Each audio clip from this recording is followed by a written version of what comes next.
God bless America, land that I love. Stand beside her and guide her through the night with the light from above.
From the mountains to the prairies, to the ocean, white with foam.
God bless America, my home sweet home.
We celebrate Veterans Day to commemorate veterans from all wars. This is why I and many others are forever grateful for the contributions that veterans have made for our country.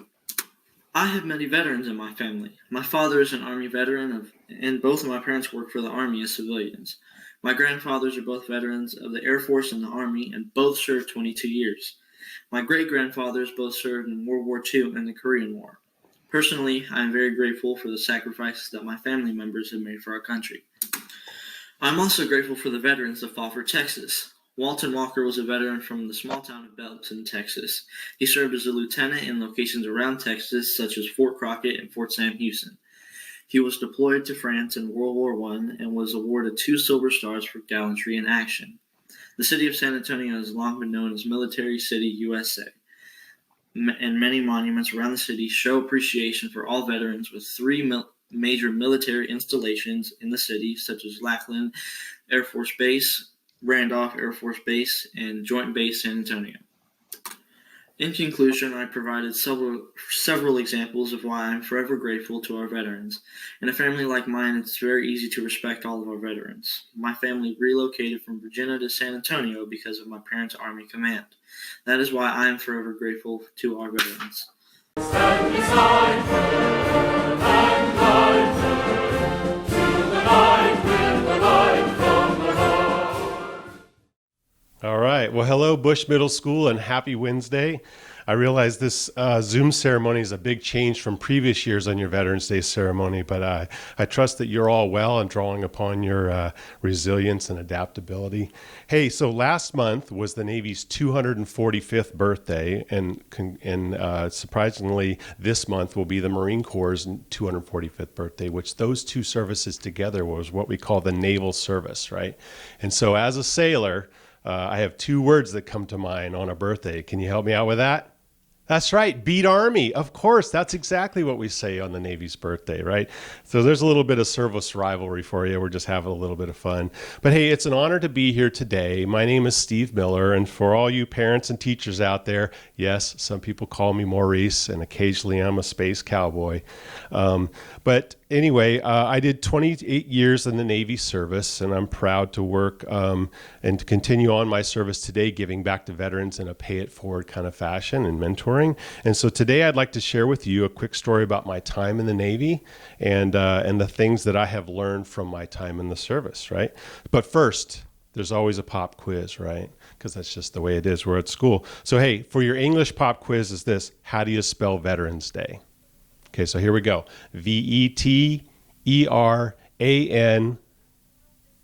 apostrophe or no apostrophe?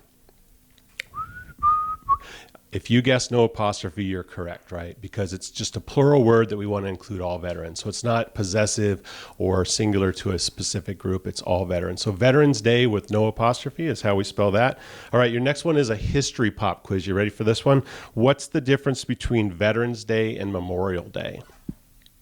Well, Veterans Day is those days where you go out and you thank people for their service, right? They're wearing the uniform, or they're no longer wearing the uniform, but they're still alive, right? That's important. And so we recognize all veterans on that day. But Memorial Day, if you can kind of break the word apart, you think of memory. Those people either died in combat or were never able to come home to see their loved ones, right? And so we reserve that day for in memory of those people who didn't get to come home. So while it could be appropriate to say thank you for your service on that day, Memorial Day should be better served going to like places where you would remember people, right? A cemetery, or your favorite place in your house, or whoever your favorite veteran was that didn't come home. That's a great place to do that. But so, hey, I've been asked many times why I joined the Navy. And boy, that's a tough question, right? But so my father was a career Army veteran for 24 years as a combat medic, which means he went into battle, right, to help people that were wounded and injured. And so my entire childhood, I grew up around the entire military community with a bunch of camaraderie and a sense of community. I really enjoyed that piece of it, right? But my dad, he was fiercely against me joining the military, right? And why? Because he was a part of the Vietnam War. And so when you look at that war, it was very unfavorable. When those folks came back from war, they never received, or very few of them ever received, any sort of thing that said, thank you for your service. In fact, many of them were criticized for why they would even go over there and fight in such a war. So it was very much a bummer for my father, but I was still determined to go to college. So I was looking for opportunities, right? And so I also remember that big day when I was in middle school. And yes, it's true. One day in the past, I was in middle school. But hey, in my hometown, in my school district, they called it junior high. And so the grades in middle school there or junior high were 7th, 8th, and 9th grade, which is a little different than what you have here, right? And so when I was in 9th grade, I remember my parents sitting down with me and I said, hey, I'm excited to go to college. I need you to help me. And I remember them telling me, we don't have the finances to help you get through college. And so we're going to here to help you. But I remember the exact phrase, Steve, you're on your own. And I remember, wow, I had to let that sink in for a little while, right? And so I was kind of torn. I felt scared because I was like, I don't really know what to do. I don't know how to solve my own dilemma. But then there was this piece of me that was completely relieved. Why? Because I felt like this sense of empowerment where now it's my choice. I get to decide on how I'm going to get to college and do what I want to do and serve my own dreams. So fast forward a little bit to 11th grade, and I'm walking the hallways with my good buds and my friends, and one of my buddies walks up and says, hey, I just had a conversation with a Navy recruiter, and I'm going to go study nuclear power, and I'm going to have an accelerated advancement program that comes with bonuses and more importantly, what they call the GI Bill, right? And so what bells went off in my head. I was like, oh, there's a great path to college for me given my situation, right? And so suddenly I had it.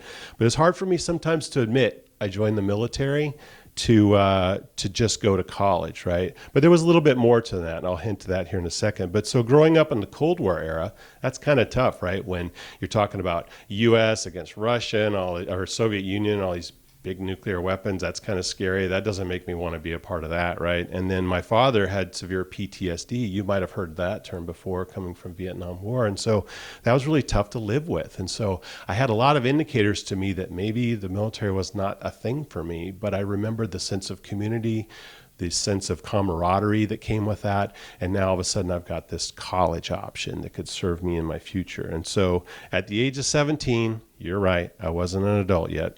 I took the papers to my mom and said, Mom, I need you to sign here. I'm going to do this. I'm going to join and go to college. And so there I was off to boot camp. And suddenly I was fearless in creating my own path. And so I quickly learned the importance of being on time, looking sharp and professional, and doing quality work, right? And in the Navy, sometimes those tasks of doing quality work come along with mopping floors and cleaning toilets. So I became the best toilet cleaner I could at the time, right? I was young, and it didn't take long for me to earn the respect of my peers and my leaders. And before long, they were asking me how they could recommend me or help me along my path. And so they wrote me a recommendation to the U.S. Naval Academy, which I applied, and I was accepted to go to college at the Naval Academy. And so at that point, I felt like I had really owned my own path and did that. And so here we go, fast forward to today, 28 years later, right? And the military has really taught me a few things that have served me really well, right? Discipline and resilience, adaptability, a sense of community, and knowing my roots, right? Where I came from and what's in it for me and what I'm going to do for myself. And so that really brings me to today in this great school with Principal Guthrie and the teachers and staff and this entire community around Bush Middle School. And that's what it takes to help everybody succeed as an entire community. And so also for all of our veterans out there that are watching, thank you for your service, right? And so I'm going to leave you with sort of two thoughts. One's a question and one's sort of a statement, right? And it's how will you own your own success? How will you make it a part of who you are and what you want to be? And then the last one, of course, is, as you might guess, it's another great day to be a bulldog. Thanks, everybody, and have a great day. From the mountains